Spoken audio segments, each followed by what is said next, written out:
Bon matin. Avez-vous, oui, ceux qui ont soif et qui ont faim sont venus ce matin à la table du banquet. Et c'est la table du banquet, mais céleste. Je suis excitée ce matin à partager la parole. Ce n'est pas un événement style conférence, mais je crois que la vérité, le désir de Dieu, c'est de vous connecter avec Dieu, changer vos pensées, votre façon de penser, comment vous voyez, comment vous envisagez Dieu et quelle façon vous pensez et de quelle façon vous vous positionnez en Christ. Euh, c'est très important, cela. Alors, je vous encourage de prendre des notes ce matin, car si vous ne prenez pas de notes, vous n'allez même pas vous rappeler la moitié de ce que je vais dire ce matin. Qu'importe, sur votre iPhone, votre BlackBerry, votre iPad, toutes ces choses.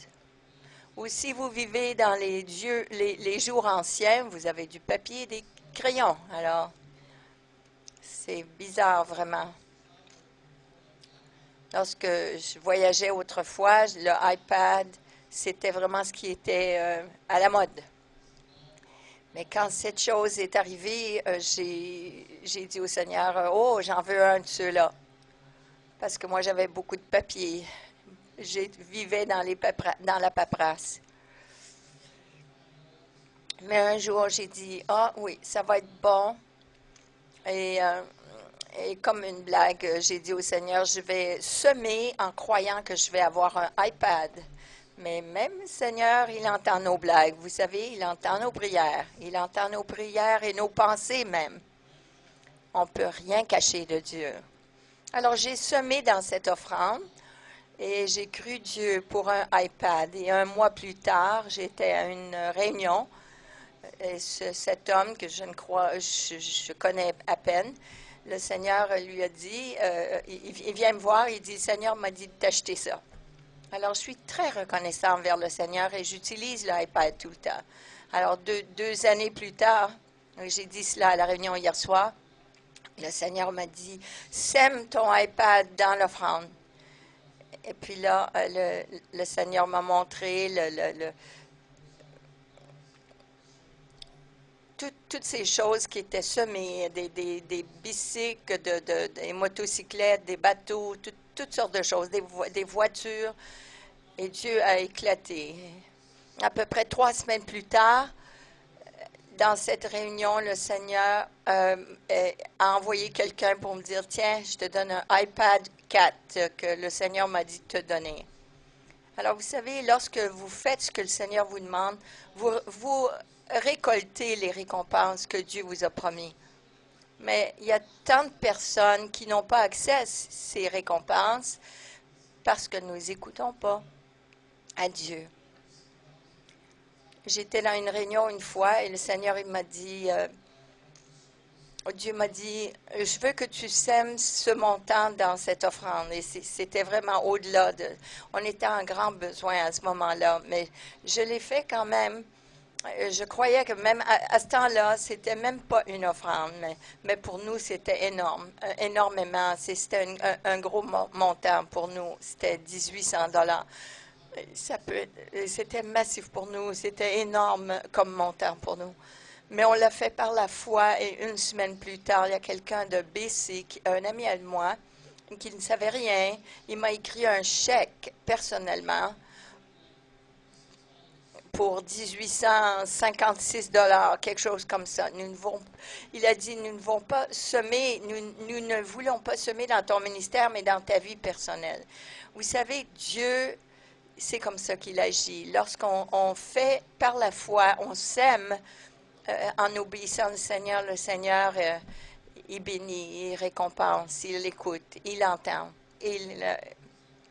Et je crois que mon iPad est meilleur que le iPad à Sammy.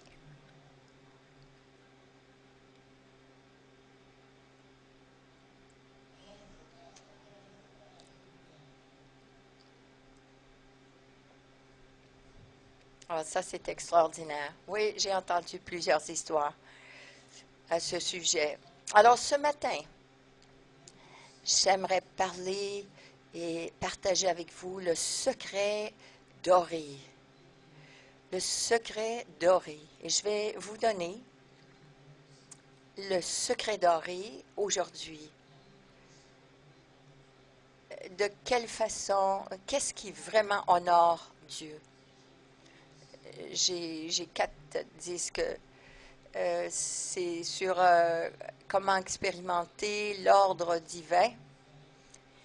Et ça, des messages prophétiques très puissants, des rencontres que j'ai eues avec Dieu. Et j'ai appelé, je crois que je l'ai appelé, je l'ai nommé le Yada de Dieu. Comment laisser Dieu venir dans notre vie et réaligner notre vie, amener de l'ordre. Parce que là où il n'y a pas d'ordre, il n'y a pas de santé. L'ordre amène la santé. Et lorsque vous avez de la santé, vous êtes mature. L'ordre amène toujours la santé. Nous sommes dans une... Vous savez que 57-74, c'est la nouvelle année juive. Et dans la culture hébraïque, à tous les 10 ans, il y a un thème. C'est l'année de l'œil qui voit. Et dans l'année 74, chaque lettre hébraïque a une image attachée à cette lettre. Les lettres, la langue hébraïque a des images. C'est pour ça que Jésus parlait en parabole, parce qu'il peignait constamment des images. Et la langue hébraïque, c'est comme cela, avec des images. Et cette année, c'est l'année de la porte. C'est l'année de la nouvelle porte, la porte ouverte.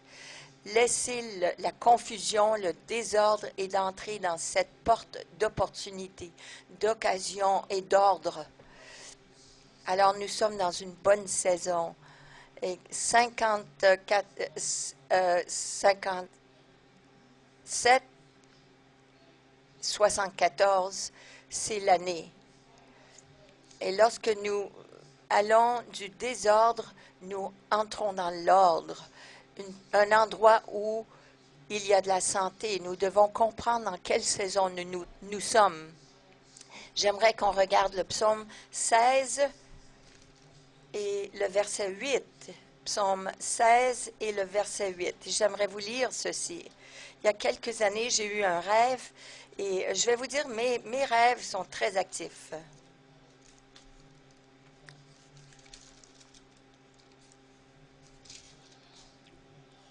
Je vais me réveiller dans ces rêves. Et vous ne savez pas si j'ai les yeux ouverts ou si je dors, mais je vais prophétiser même dans mon sommeil.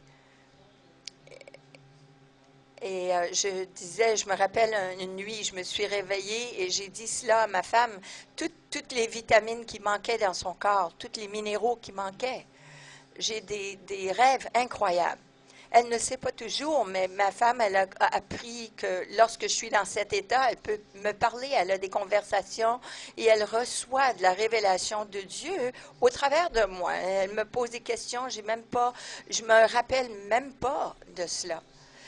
Mais je lui dis ce que je vois et je vais lui décrire. Alors, quand je me réveille, elle me l'explique, elle me le dit, et cela arrive tout le temps. Et hier soir, je me suis réveillée 2 fois. Qu'est-ce que je t'ai dit? Qu'est-ce qui est une des choses que je t'ai dit?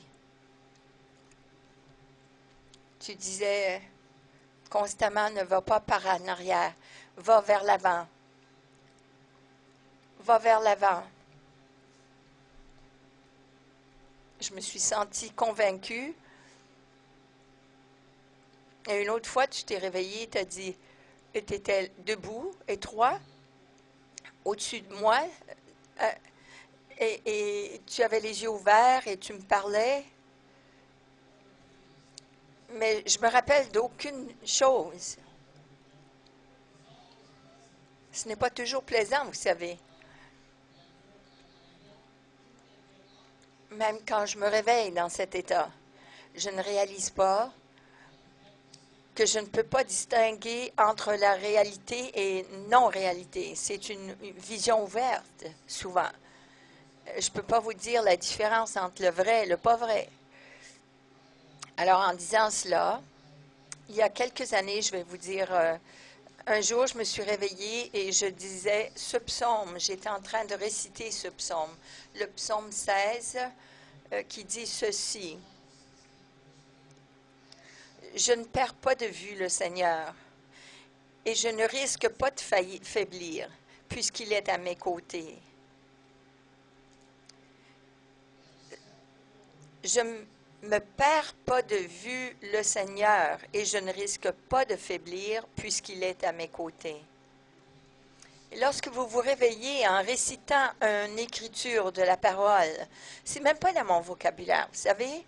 Je n'étais pas en train de méditer sur ce verset, mais c'était à quelque part là, à l'intérieur de moi, dans mon esprit.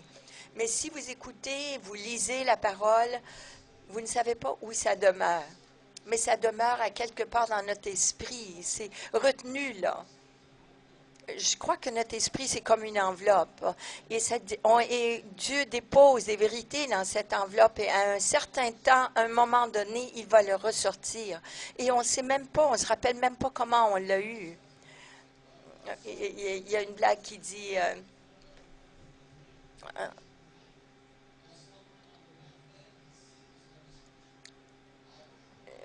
Dieu, je crois, non, excusez-moi, je crois que Dieu peut déposer cela dans l'enveloppe de votre esprit et un jour, et le sceller, et un jour, vous réalisez quelque chose que vous ne saviez pas auparavant, mais vous le saviez, comme un déjà-vu. Vous comprenez cela?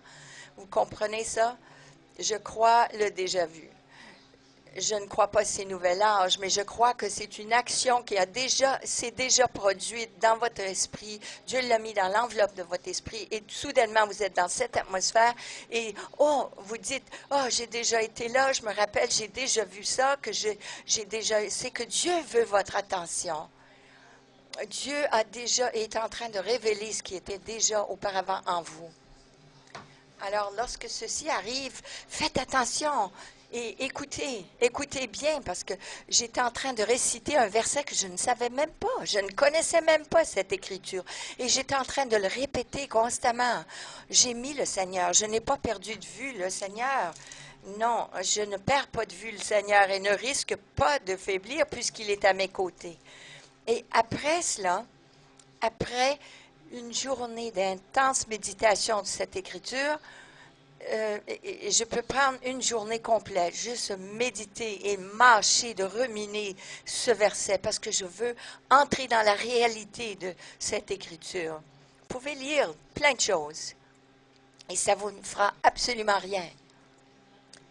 Vous pouvez être un non-chrétien et lire la parole autant que vous le voulez et ça n'aura aucun effet sur vous tant que le Saint-Esprit n'a pas respiré dessus. C'est le Saint-Esprit qui retire l'or le trésor de cette parole et qu'il en fait une vérité pour vous et qu'il en manifeste la déclaration de cela. C'est cela l'œuvre du Saint-Esprit, c'est de nous guider dans la vérité, d'être un conseiller, de nous illuminer la parole, de nous montrer la profondeur et le trésor de la parole. C'est très important que nous comprenions cela. C'est cela l'œuvre du Saint-Esprit. C'est pour nous aider à garder le focus. Nous pouvons lire et étudier la parole autant que nous voulons et atteindre beaucoup de connaissances, mais c'est d'autre chose d'entrer dans la réalité de la parole. Et nous obtenons cela par la méditation, qui devient une porte ouverte pour nous de voir la manifestation de cette parole. Voilà le désir de Jésus, c'est que nous devenons la manifestation de la parole. C'est ce que Jésus était, la parole étant chair. Dieu veut que la parole devienne chair en nous, une réalité en nous, dans notre vie, dans notre expérience, que nous puissions entrer dans cette expérience avec lui. Il ne veut pas que vous sachiez la parole, que nous ayons une connaissance de la parole pour être plus spirituel, pour parler des choses, d'être intellectuel et de parler, de faire les débats, d'être un grand théologien. C'est tout bien bon, toutes ces choses. Mais si cette théologie ne transforme pas votre vie, ce n'est pas bon. Vous devenez comme une personne religieuse, toutes les autres religieux que Jésus nous a avertis, nous a donné des avertissements par rapport à ces gens. Vous connaissez la parole, mais vous ne la vivez pas. Jacques 1, 22, la plus grande déception n'est pas les faux prophètes, n'est pas les faux enseignants, mais c'est d'être un entendeur, un écouteur de la parole. La parole nous dit dans Jacques 1, 22, vous vous décevez, vous vous trompez vous-même en l'écoutant seulement. Vous ne la vivez pas. Vous êtes dans une grande déception si vous ne vivez pas actuellement la parole. Alors, de méditer la parole, c'est de créer une porte ouverte pour entrer dans la manifestation de la parole, où la parole devient chère à votre vie. Êtes-vous avec moi ce matin? Je conduisais la voiture une fois et j'allais à une réunion, j'enseignais certains leaders et Dieu m'a parlé. Il m'a dit, tu sais, Sean, les gens disent tout le temps que la racine de leur foi, c'est la parole. Sean, ce n'est pas vrai. Les systèmes de racines profondes de notre foi, c'est la parole appliquée. C'est la parole appliquée. C'est la parole de vérité appliquée à votre vie. C'est ce qui vous donne une vie avec des racines profondes. Profondément, parce que là, vous vivez la manifestation de la parole. Et lorsque vous vivez la manifestation de la parole, lorsque les tempêtes y viennent, vous ne pouvez pas être déraciné, parce que si vous le gardez dans le cerveau, oui, vous allez être déraciné facilement. Et votre théologie sera toujours en train de changer constamment. Vous ne saurez jamais qu'est-ce que vous croyez. Vous serez tassé d'un bord et de l'autre, de toutes sortes de doctrines. Mais si ça va de la tête à votre cœur, à votre esprit, vous allez saisir les racines, va saisir. Et lorsque les tempêtes viennent, vous allez être fort. Vous allez être fort. Alors, il faut mettre Dieu devant nous. Qu'est-ce que ça veut dire vraiment, ce verset-là qui dit de ne pas perdre de vue le Seigneur? Et ce psaume 16, on l'appelle, c'est un Micham de David. M-I-C-H-C-A-M.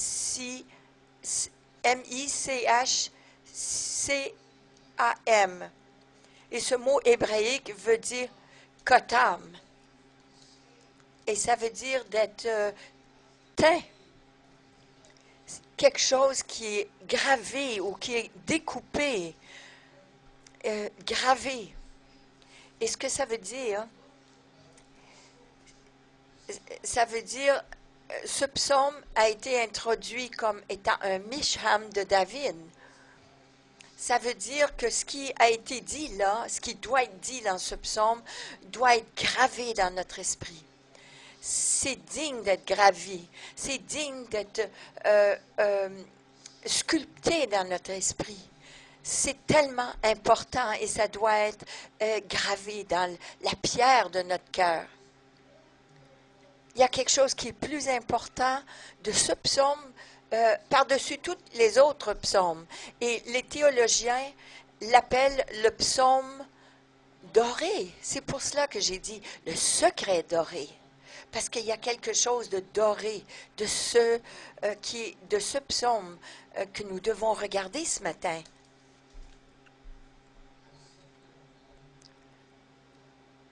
Je ne perds pas de vue le Seigneur et je ne risque pas de faiblir puisqu'il est à mes côtés. Alors de mettre le Seigneur devant nous,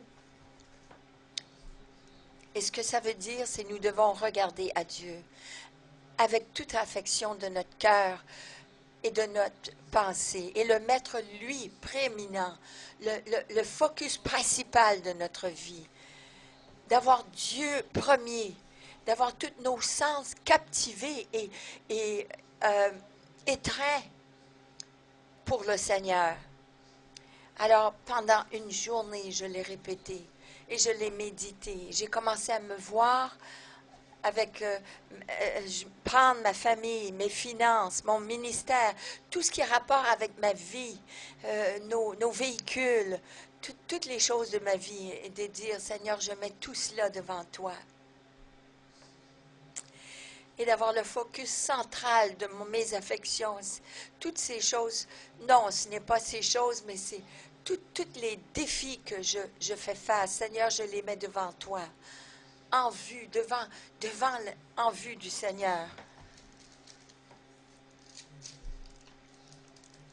De ne pas perdre le Seigneur de vue. Ça veut dire de l'avoir comme constamment devant moi. C'est de constamment dépendre de l'existence de Dieu. Constamment dépendre. Ça veut dire d'intentionnellement d'avoir un focus sur la providence de Dieu, d'être persuadé que même s'il y aurait des difficultés, des stress ou des tribulations, des détresses qui viendraient contre nous, je ferais confiance en Dieu qu'il prendrait soin de moi. Oui, c'est ce que ça veut dire de ne pas perdre de vue le Seigneur. Ça veut dire de le mettre en premier. Versets 1 et 2 de ce même chapitre, ça dit, « Seigneur, garde-moi, car c'est à toi que j'ai recours. » Il nous prépare à comprendre ce que ça veut dire de ne pas perdre de vue le Seigneur. Parce que le résultat de mettre Dieu en premier dans notre vie, c'est que nous allons être solides, nous serons stables, nous serons cimentés et même inébranlables. Mais le premier verset sont des clés pour nous dire, « Oh Seigneur, tu es mon maître souverain, je n'ai pas de bonheur plus grand que toi. » Non, Seigneur, c'est à toi que j'ai recours. De le mettre devant moi, de le mettre en premier, c'est de voir les autres choses, que nos œuvres n'ont aucune importance pour être approuvées de Dieu ou pour même nous garder sur la bonne traque.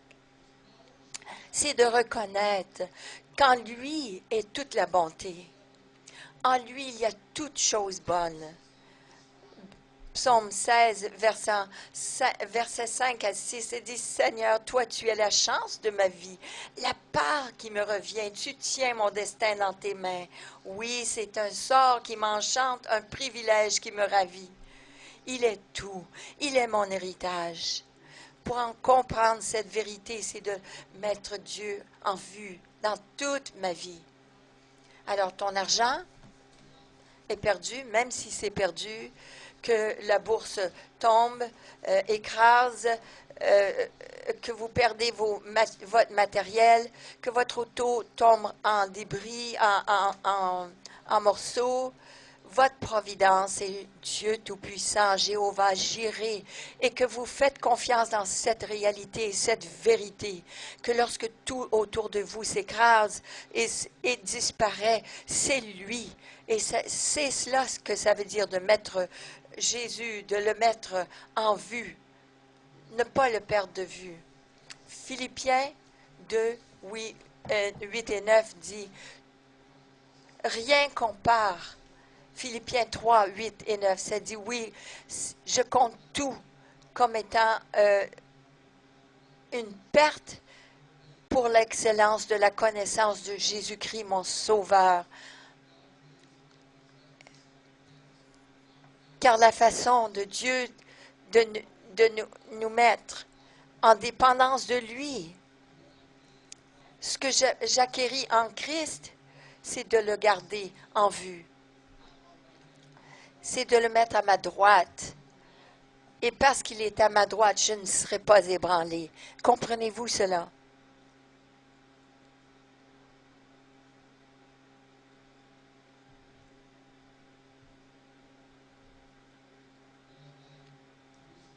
Il y a quelques années, j'ai eu une vision du jour de l'immolation de Jésus immolé. Et j'ai vu un collier avec toutes ses clés. Et Dieu a commencé à me parler de la condition du corps de Christ, et je parle en général, là. Vous savez, il y a des gens qui parlent d'avoir été libérés, sauvés. On a été coupés de notre ancienne vie, de notre ancienne personne. On a été spirituellement circoncis. On en parle de cela. Et on porte l'uniforme, mais on n'agit pas. On ne vit pas comme on devrait. C'est comme un policier, vous savez, qui porte un uniforme et qui est dans le milieu d'un crime et qui est là, qui se tient debout et qui fait rien. Oui, ils ont l'autorité, vous savez, les clés représentent l'autorité d'agir, de représenter. Ils ont le badge, ils ont l'autorité d'agir, mais ils sont là, ils regardent le crime. Et souvent, le corps de Christ est comme ça. Nous avons l'autorité, mais nous sommes confortables à porter l'uniforme, mais nous n'agissons pas avec l'autorité de Christ. Alors, comment agir avec l'autorité de Christ? Il faut être conscient de mettre notre nouvelle naissance. C'est notre façon de penser que nous devons nous habiller, d'être revêtus de la présence de Dieu. Nous ne sommes plus esclaves au péché. Le péché n'a aucun pouvoir sur nous et de maîtrise sur nous. Alors, chaque jour, nous devons renouveler nos pensées de ces vérités et de nous revêtir comme Jésus, comme un homme nouveau. Et de dire, oui, je suis un homme nouveau, une femme nouvelle. Nous avons la pensée de Christ, comme Colossiens 3, 9 et 10 nous dit, ne vous mentez pas à vous-même. Enlevez ces choses, la colère, la malice, le blasphème, la façon de parler ne devrait pas sortir de votre bouche. Ne mentez pas les uns aux autres, car vous avez mis le vieil homme, vous l'avez mis de côté et vous avez revêtu de l'homme nouveau qui est renouvelé par la connaissance selon l'image de celui qui vous a créé. Dieu vous a rendu juste. Mais c'est la connaissance de cette révélation que nous agissons juste. Les gens disent, ah, vous ne pouvez pas prêcher la grâce.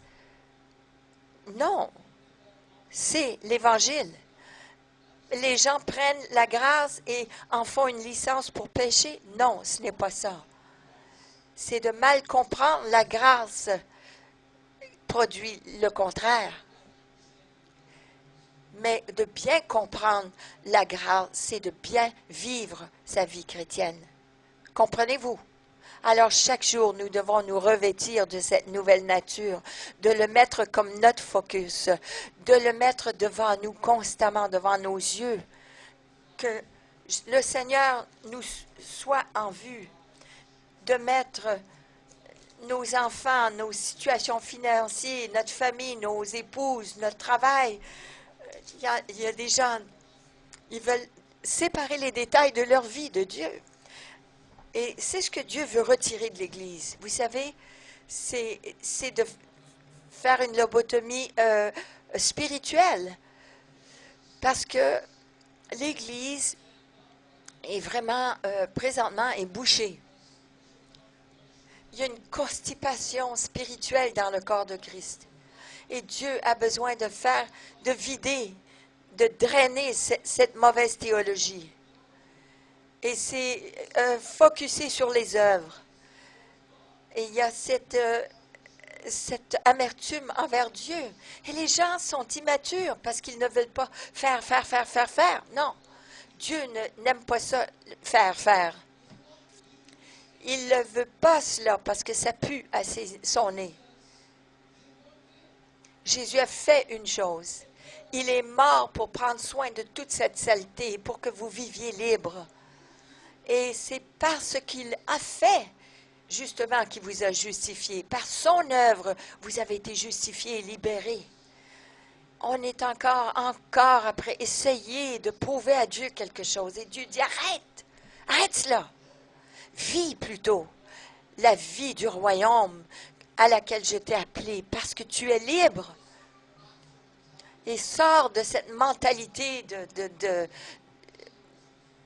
d'enlèvement, parce que c'est nulle part dans la parole de Dieu, vraiment. Garde ton focus plutôt sur le royaume de Dieu qui est à l'intérieur de toi. N'attends pas à la journée où tout va être réglé, parce que maintenant, c'est le temps de pratiquer.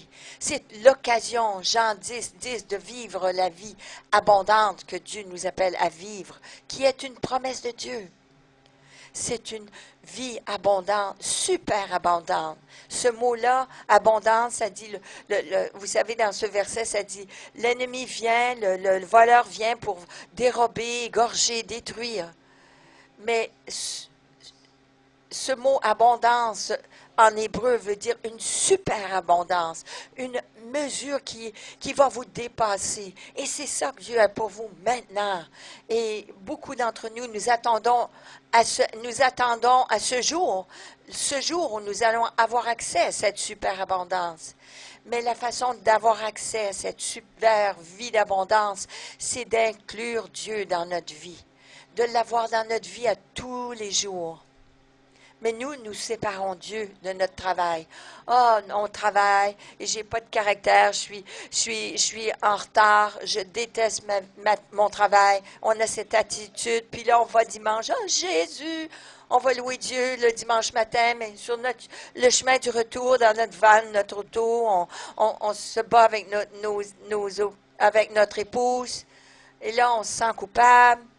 On vit des cycles de choses qui arrivent et là, on retourne à l'église, puis là, on dit « Jésus ». On n'a pas vraiment cette conversation avec Jésus durant la semaine. Vous savez, ma femme, elle inclut Dieu dans même sa façon de magasiner. Les gens viennent nous voir pendant qu'on magasine. Et puis il dit, je ne sais pas pourquoi, mais je vous donne cet argent pour acheter du linge. Parce que mon épouse est pris. Vous allez dire, ah, vous êtes super spirituel, vous. Amen, j'aime ça être super spirituel. J'aime mieux être comme ça que d'être déprimé et pas être spirituel. J'aime mieux être sur-spirituel que ne pas être spirituel du tout. D'être déprimé, et avoir un Dieu seulement du dimanche matin. Oui, mon épouse a pris pour un stationnement, pour la faveur de Dieu dans tous nos domaines de notre vie. Tous les domaines. Parce qu'il prend un plaisir dans les détails de notre vie. Et Dieu est comme ça. Regardez le dessin, comment il a préparé, il a dessiné le tabernacle. Il gérait tous les détails. Je veux que cela soit bleu, je veux que cela soit pourpre, je veux que le chérubin soit là, je veux qu'il y ait de l'or. Tous les détails. Et Dieu, lorsqu'il a donné le schéma à Salomon, il est temps, vous savez, corps de Christ, qu'on enlève cet esprit de pauvreté. Vous savez combien l'Église de Salomon serait aujourd'hui? Qu'est-ce qu'elle vaudrait aujourd'hui? C'est celle que Dieu a dessinée. Dieu le voulait comme ça. Dieu en était l'architecte.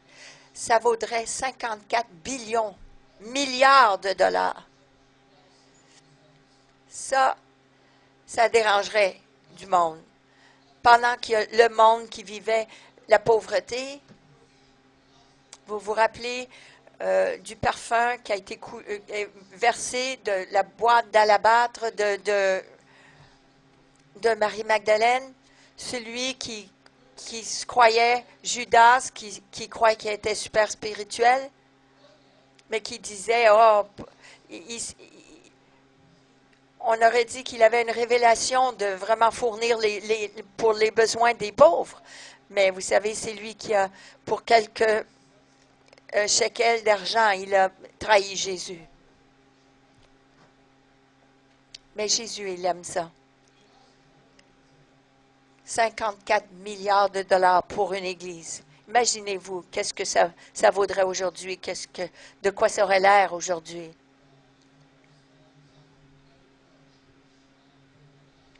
Près de notre église, il y a un centre Et c'est un projet de 3 milliards. C'est près de notre église et c'est un centre pour former les espions. Mais c'est très beau comme édifice.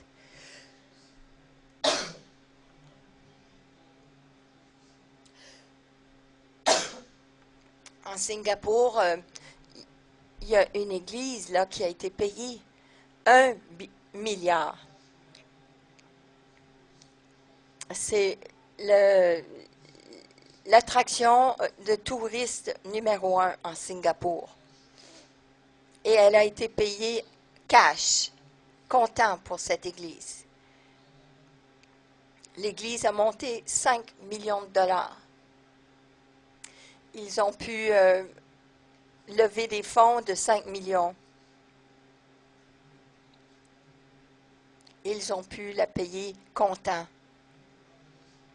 On a besoin d'avoir la révélation des détails de notre vie qui concernent Dieu.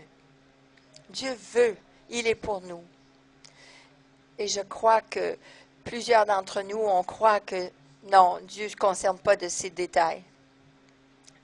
Dieu ne se concerne pas de quelle sorte de voiture que j'ai. Il se fout de cela. Vous pensez que Dieu se fout de cela, mais je vais vous montrer que le contraire. Parce que ça dit, Dieu dirige les pas des justes et il aime diriger chaque détail de leur vie. Les pas de l'homme juste ne sont pas seulement pour... et voilà, dans le psaume 37, ça dit, les pas de l'homme juste sont ordonnés du Seigneur. Il prend plaisir aux détails de sa vie. Il prend plaisir aux détails de votre vie. Chaque détail des décisions de votre vie. Le Seigneur a commencé l'histoire. Est-ce que vous avez déjà entendu le témoignage des abeilles? Je ne vais pas aller au travers de tout cela, mais sur les transitions spirituelles, sur ces 4 CD, un set de 4 CD, la transition que nous vivons et apprendre à vivre les desseins de Dieu dans notre vie. Une des clés, c'est être stable. Notre plus grand, notre mentor,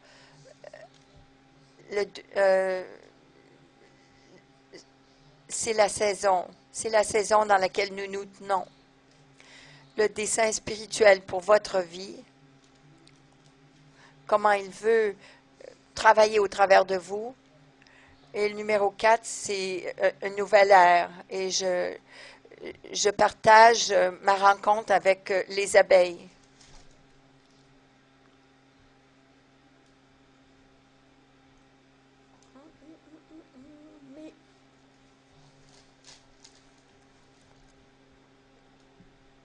Merci Seigneur.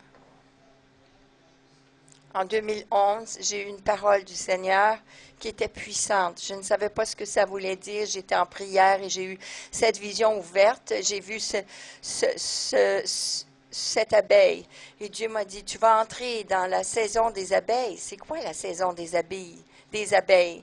Je ne peux pas tout partager maintenant, mais j'ai partagé avec mon épouse, Michel, et j'ai dit, on va entrer et on va voir des signes. Alors, on va voir des signes qui vont nous suivre dans cette prochaine saison. Et puis, une semaine plus tard, j'étais à un mariage. Et puis là, il y a un des membres de mon administration est un scientiste de bébites, d'insectes. Il est très bien connu internationalement. Il a reçu tant de prix. Et il m'a dit, Dieu... Et j'ai partagé avec lui la saison d'abeilles que nous allons entrer. Et puis, qu'est-ce que ça veut dire cela? Puis là, il a commencé à expliquer qu'il y a beaucoup de fermes d'abeilles qui sont en train de fermer parce qu'ils deviennent extincts. Et puis, à la fin de mai, avant que j'aille en prière, j'ai reçu ce courriel et ce scientiste m'a écrit, j'ai été à cette exposition et on discutait comment il y a eu une grande augmentation des abeilles dans cette saison et j'ai trouvé ça pas mal excitant et j'avais pas vu des abeilles. Mais j'ai demandé à Dieu en même temps, qu'est-ce que ça veut dire? Seigneur, montre-moi qu'est-ce que ça veut dire. Et durant ce temps-là que je priais, il y avait une abeille qui survolait autour de moi. C'est pas une coïncidence. Dieu ordonne chaque détail de notre vie. Il nous situe et il dessine tous les détails de notre vie. Alors j'ai commencé à avoir une conversation. Et là, j'ai dit au Seigneur, tu dois me donner un autre signe. Et je savais que 2011 était très significatif à plusieurs niveaux. Je ne peux pas entrer dans tous les détails, mais j'étais en juin 2011, j'étais en Alberta. Et là, d'Ottawa, mon épouse m'appelle, elle dit, je dois te parler tout de suite. Les policiers viennent d'arriver chez nous. Ils viennent de dire, vous avez des 2000 abeilles sur votre gazon, comme une balle qui est sur votre... une balle, une énorme balle sur votre gazon en arrière, dans votre cour. J'ai dit, oh non, qu'est-ce que c'est ça? C'est un autre niveau complètement, là. Alors, ce chemin était... Je vais vous dire, sur ce CD, sur cet enseignement, il y a eu plein de signes comme ça. Et Dieu a commencé à me parler de la transition. C'était sur le leadership. Qu'est-ce que Dieu est en train de faire dans le corps de Christ? Parce que quand une ruche devient trop grande, trop pleine, ils appointent une partie de la colonie de la ruche. Ils partent et ils vont dans un autre endroit pour préparer une autre ruche. Alors là, ces gens-là, durant cette transition, Dieu m'a montré que c'était là où qu'ils allaient, sur mon gazon. Alors Dieu a utilisé l'abeille comme un signe pour moi. Alors je vous dis tout cela là, pour une raison. Pour vous montrer que Dieu est impliqué dans chaque détail de notre vie. On était près d'avoir notre 3e enfant. Et vous savez, quand cela arrive, on a besoin d'un autre véhicule. Puis là, le Seigneur m'a dit, alors j'ai dit au Seigneur, quel véhicule, Seigneur, que tu veux qu'on achète? Tu t'impliques dans tous les détails de notre vie. On ne veut pas être stressé par ça. On a besoin de changer des choses. Et toi, tu prends plaisir aux détails de notre vie. Alors, quelle sorte de véhicule veux-tu qu'on achète? Alors, on regardait ces 2 différents véhicules.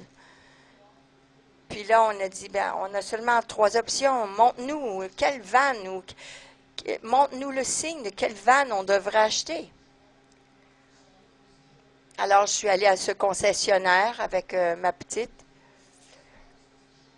Et cet homme devait nous montrer cette vanne et il nous a montré une vanne entièrement différente. Et j'ai dit, Seigneur, montre-nous un signe. Mon épouse n'était pas avec moi. Et puis, ce concessionnaire dit, amène cette vanne, il n'y a que 26 kilomètres. Mais essaye-la, fais un essai de cette voiture. Amène-la avec toi. Elle est neuve. Amène-la à la maison pour une journée, montre à ton épouse et on veut savoir ce qu'elle pense. Alors, ils m'ont donné la clé. Ils vont à la vanne, ils ouvrent la porte, ils ouvrent la porte de la vanne, puis il y a une ruche d'abeilles qui est dans la valise de l'auto. Puis là, tout le monde s'énerve, puis se met à hurler parce qu'il y a des enfants autour. Puis là, puis moi, j'ai dit, oh boy, qu'est-ce que c'est ça? 26 kilomètres, il y a une ruche dans la valise de cette vanne.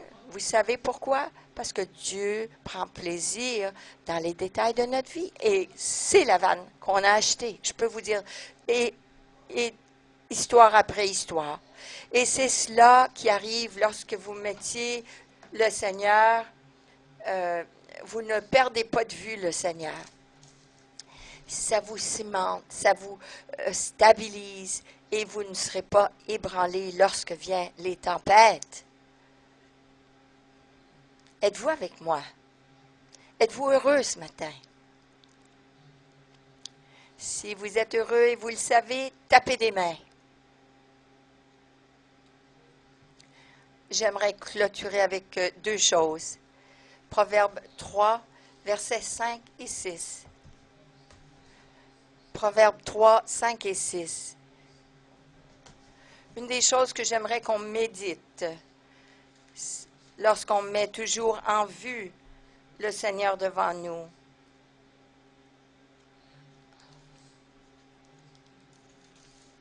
C'était la journée d'indépendance. C'était intéressant, vous savez, il y a quelques années. Et je me suis réveillée dans le milieu de la nuit. Et mon épouse m'a dit cela toute la journée. Elle m'a dit cela parce que c'est durant la nuit. Alors, durant ce rêve-là, je me lève et je commence à faire. Et puis, elle me dit, qu'est-ce que tu fais? Encore, je dors, vous savez, mais. Puis là, je suis en train de dire, on a besoin de focusser sur ceci. Je le dis 3 fois. Le yada, d'être un avec Dieu. Et puis le lendemain, elle m'a dit cela, et c'était la journée d'indépendance. Et puis là, j'ai commencé à cheminer avec Dieu dans cette saison. Ce que Dieu était en train de dire au corps de Christ, dans le contexte de ce que je vous dis aujourd'hui, ce secret doré de t'avoir toujours en vue le Seigneur devant nous. La connaissance qu'il est à notre droite et à cause de cela, on ne sera pas ébranlé.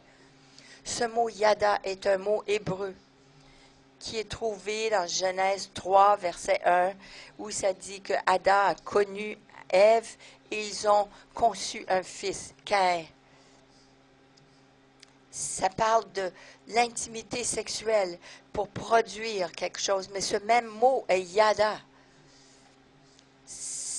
Quelque chose qui est expérimenté pour produire quelque chose de productif. Et dans d'autres versets, ça veut dire d'expérimenter quelque chose visuellement, visiblement, de voir la nature de Dieu. Et Proverbe 3, verset 5 et 6, ça dit ceci. Ne te fie pas à ta propre intelligence, mais place toute ta confiance dans le Seigneur. Appuie-toi sur lui dans tout ce que tu entreprendras, et il guidera tes pas. Expérimente-le par la vue et apprends à le mettre comme en vue, d'être là dans tous les voyages de tes vies. Et tu auras toujours tes pas ordonnés.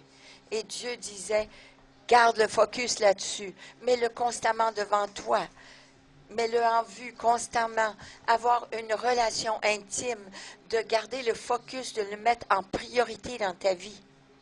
On a besoin de focuser le yada dans tout les chemins de notre vie. On doit vivre ce yada avec le Seigneur. Me suivez-moi ce matin. Alors, si on met Dieu devant nous, et l'expérimenter dans toutes les voies, les chemins de notre vie, c'est de voir ce qu'il est en train de faire, d'apprendre ce qu'il fait dans notre vie spécifiquement. Il est en train de faire quelque chose spécifiquement dans votre vie. Mais si vous ne le voyez pas, vous allez perdre et vous allez faire le tour, tourner en rond comme les Israélites dans le désert, si vous n'apprenez pas à voir ce que Dieu fait dans votre vie. Le psaume 23 nous dit, « Le Seigneur est mon berger, je ne manquerai de rien. » Dieu est Jéhovah, il est celui que je mets devant moi. Je le mets en vue, car il est Jéhovah. Il est mon berger. Qu'est-ce que ça veut dire d'être le berger? Dieu parle de sa diété, il parle de sa divinité, il parle de son humanité, sa connexion avec, sa relation avec l'humanité. Parce que David était un berger. Il a été maturé et comme enfant de Dieu, un fils de Dieu, comme un berger avec ses brebis. Il a appris le cœur d'un berger parce qu'il était un berger. Il a dit, le Seigneur est mon berger. Si moi, j'ai soin de mes brebis, à combien forte raison est-ce que mon Père sera berger avec moi? Le Seigneur est mon berger. J'ai confiance en lui dans tous les domaines de ma vie. Et le berger prenait soin de tous les éléments de la vie d'une brebis parce que la brebis est vraiment niaiseuse, elle est bête. Et nous, on est comparé à cet animal, à cette bête. On a besoin 100% de s'appuyer sur le Seigneur pour tout. Dieu est mon berger, je peux m'appuyer sur lui. Cette révélation-là, dans cette révélation, je mets Dieu devant moi. Je mets en vue le Seigneur, faisant confiance qu'il est ma source, ma substance pour la vie. Et à cause de cela, je ne manquerai de rien. J'ai eu un rêve. Il y a quelques mois, on a fait une série de messages, 6 versets sur 6 semaines sur le psaume 23. C'était vraiment une série puissante. Et durant cette série, j'ai eu un rêve. J'étais devant la plateforme de mon église et je confrontais le manque dans la vie des gens, dans leur maison, dans leurs relations, dans leurs finances, dans tous ces domaines. Et je confrontais cela agressivement. Et dans ce rêve, il y avait une femme qui était à ma gauche. Et son nom était la femme. Et il y a une femme qui est dans le naturel, elle s'assoit à ma gauche le matin quand je prêche. Et dans ce rêve, je la voyais aussi, cette dame qui s'appelait Son. Et pour une raison, je l'ai remarqué, et je vous donne un peu de l'interprétation de rêve, sur comment interpréter les rêves. C'est un cours que j'ai sur la table là, en arrière. C'est un enseignement sur un DVD, le manuel et tout ça. Mais c'est sur l'interprétation des rêves.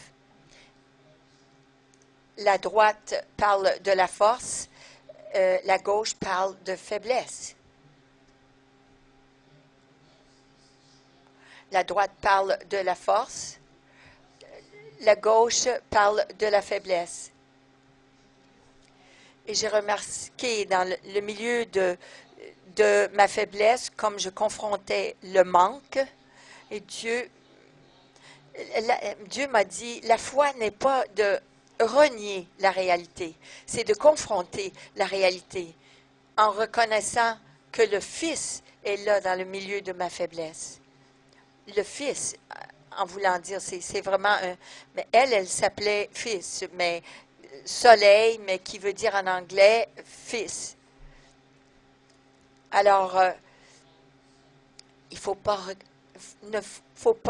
reconnaître le Fils dans notre faiblesse.